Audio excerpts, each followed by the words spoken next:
Hi. So I'm getting a lot of requests to sit down and talk about nutrition, and I'm excited about that. I love that the community is starting to think a little bit differently about their health and take it seriously. But to expedite things, I wanted to make a video and kind of give you my take and my experience on nutrition. Call it the third time around since I've been doing all the different types of diets. I've done zone, I've done paleo, I've done paleo zone. And I've done a few others way before CrossFit that were generally clean and low carb. So Atkins and keto and you name it, I've tried it. And what I've noticed in terms of myself is I finally have something that's sustainable. And all those other diets were more like a fad. They were trendy, they worked in the short term, but in the long term, they didn't work because I kind of went back to square one. So here's where I stand in terms of nutrition. I want everyone to have a healthy relationship with food. So that means even if something is, call it good for you, like lean protein, I want moderation, okay? And things like a glass of wine or beer are not off the table as long as it's done in moderation. So, so when we talk about food, we don't talk about good food or bad foods. We just try to make decisions like adults and not emotional decisions like children do. Okay. So we did this challenge, the Shirts Off Challenge, this year at Shoreline, and it was great. Personally, I lost 20 pounds. Since then, I lost an additional 10 pounds, so 30 pounds down. I've maintained the majority of my muscle, which is important for me and for everyone, since that's ultimately what burns fat, because it makes your body more thermogenic, and it keeps your BMR, your basal metabolic rate, higher, so you can keep things going. Okay, and I'll get into more stuff later. The differences that I made in my nutrition is I was always eating clean, but there was those occasional cheats that would sneak in. And as I tracked it throughout the week, it wasn't 1 or 2, it was more like 7 or 8. Okay, so we have to be sure. We just have to know what we're putting in our body and know what's a cheat and what's not. Overconsumption of fat, breads, obviously, grains, things that spike your insulin quickly. All those things are considered. Call it cheats. And again, it's not bad. It's just if you do it all the time, it's not moderation. And I was doing it all the time without even knowing it. I also like whole foods, so I don't like processed foods at all. It doesn't necessarily mix with your biochemistry the way real foods are, so you don't absorb all the micronutrients that you would with, call it, kale. So the biggest thing for me is I got away from the processed foods. And again, it's like something you don't think about, but I was relying too much on shakes and protein bars. And if I was in a pinch, I would go and grab a wrap from Starbucks, even though it was low calorie. And it looks healthy. It's still processed. And then the list goes on and on and on. I would stop at Smoothie King once a week, and there was just little things that were sneaking in. Making my food at home and eating real food is making the major difference in my nutrition overall. Okay, let me expedite it to it because I know people are really interested in the important stuff, macronutrients. Okay, what I did in this last challenge, I made a couple changes. One, I switched from just choosing any protein to eating lean proteins. That's 90-10 or better. So if I have to give you one advice on protein, I would say only eat lean protein. So if it's fatty, like ribs, I won't eat it. I won't eat a fatty hamburger from the local restaurant. I don't eat bacon right now at all, but there are good bacons, but again, it's a fatty meat. So I cut out all the fatty meats out of my diet. I don't miss them. I'm getting my fat from other places. And it's allowed me to consume protein, which is a great source of energy, not take in all the fat, not take in all the extra calories, and have sustainable energy throughout the day. So if I had to give one advice on protein, only eat lean protein unless you're in a pinch. Okay. In terms of fruits and vegetables and servings, 8 to 10 servings a day. Pre-challenge, I just wasn't eating enough. I would get my carbohydrates from different places. Gluten-free grains, um, supplementation, brown rice. That was a big one for me. And I would overconsume it. And so at times, like, your body doesn't necessarily know it, but you could develop an allergic reaction. You could stop metabolizing things over time. It has to do with the pH balance in your body and all that stuff, right? And hormones, and then just the body itself just rejecting a food. So it's pretty unique. So you need to change your vegetable fruits profile for variance, so that your body doesn't really overeat anything, or be one type of food. It doesn't get used to it. And so this isn't scripted. So if I stutter, if I make a mistake, just ask me a question. I'll try to clarify afterwards. So and that was the big thing for me, fruits and vegetables. I now eat 8 to 10 servings a day. That's call it 3 servings of fruit, 4 or 5 servings of vegetables. And that's been huge for me. I hit my carb number throughout the day. Hitting a baseline number of carbohydrates for the type of days we have, the high intensity training and our fitness goals, is important. And I wasn't doing that. So, and before, we always would say fruit is bad because of fructose. It's a simple sugar. It tops off your liver, but then you don't store it. Then you store it as fat if it's not used. It's not a great post-workout source. I mean, I heard so many different things about fruit. It's fruit, so no fruit is off the table as long as you don't overconsume it. I try not to eat packaged fruit because I can't necessarily gauge the portioning. So I'll eat an apple because it's in its original shell. I'll eat an orange. I'll eat a banana. I try to mix it up. I won't eat 3 bananas in a day. I'll eat 1 banana in a day. I don't always eat bananas in a day. I eat peaches, cherries, whatever is pretty much cheap. If it's organic, great. But if not, I try to do my best. And I just try to mix it up so that it's fun.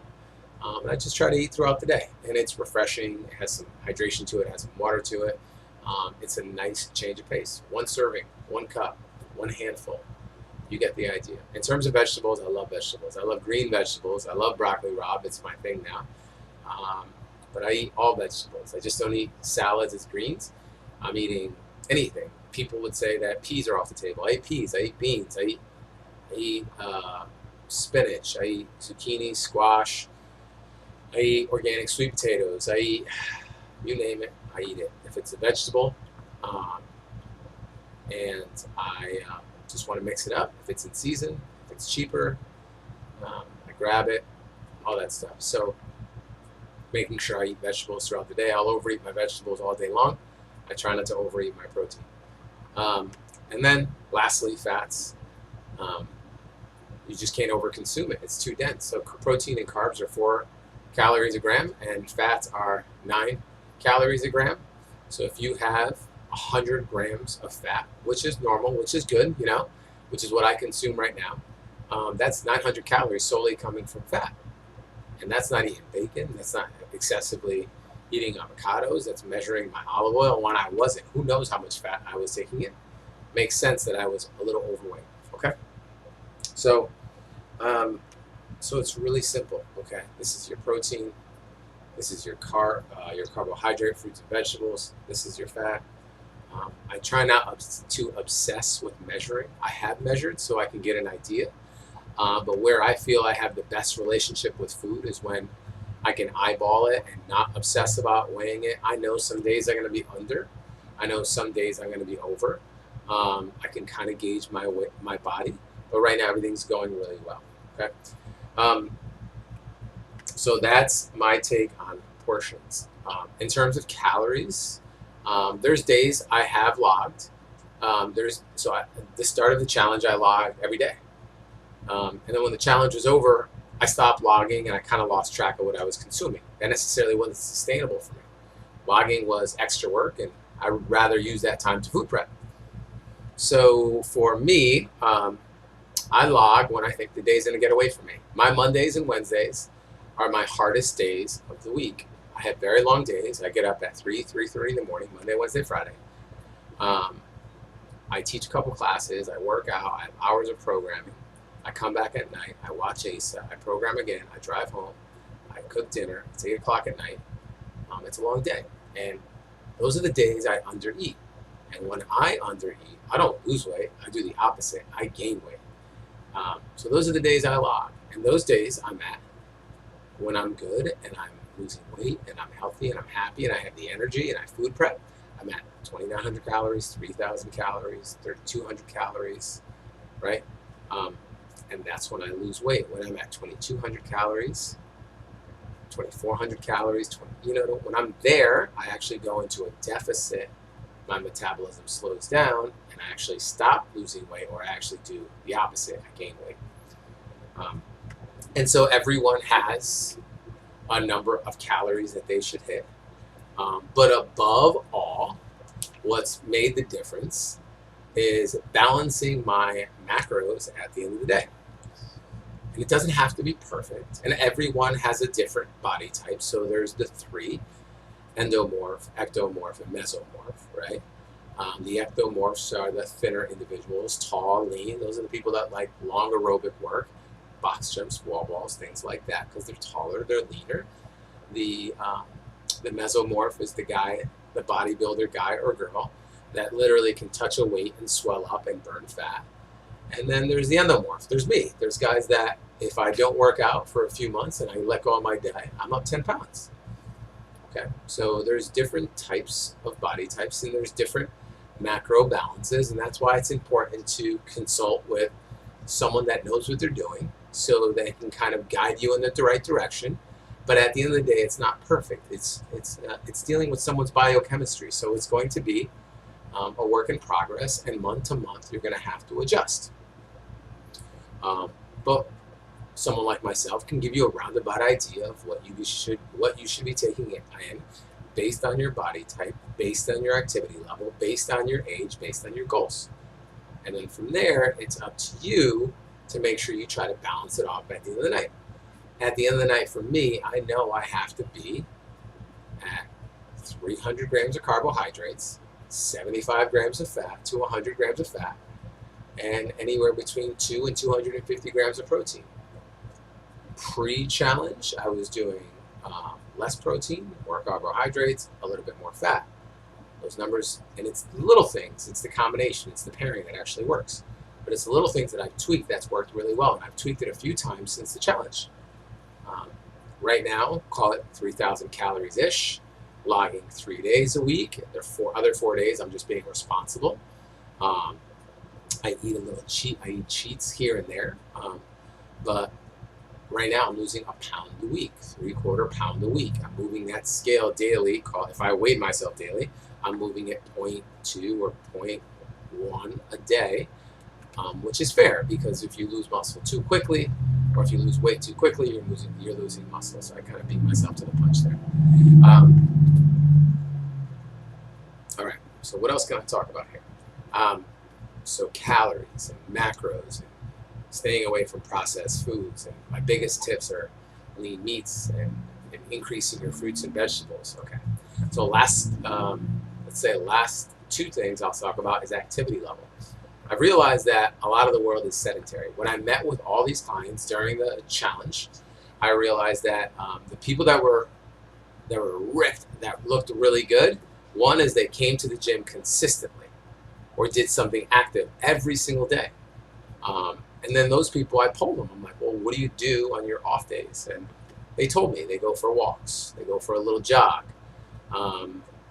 They go to Planet Fitness and do bicep curls. I don't know, but they were staying busy every day. Not everyone has an hour or 2 extra every single day, but it's important to move every single day somehow. It could be in your yard. It could be going for a jog. It could be going for a walk while the weather's nice. It could be coming to the gym, foam rolling, jumping on a rower for 20 minutes, foam rolling again, and leaving. That's being active. But the people that looked really ripped, I tracked their steps, their activity level. So they had a MyFitPal set up so it can track their steps, or they had a Fitbit, and they tracked their steps. And most people that looked really, really good were moving 10 to 12 to 15,000 steps a day. Guess how many I was doing?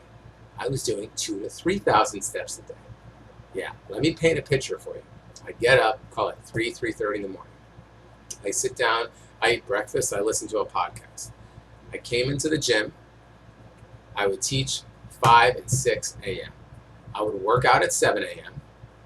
Afterwards, I'd sit down, stretch. I'd go into my office. I'd program from, call it 8:30 to 11:30 a.m. I would jump in my car. I would drive home. I'm tired now because I got up early. I come home. I play with Asa for 30 minutes. I then take a little 30, 40-minute nap. Now, Asa wasn't walking back then, so I would sit down on the ground and play with him. Then I would take a little nap.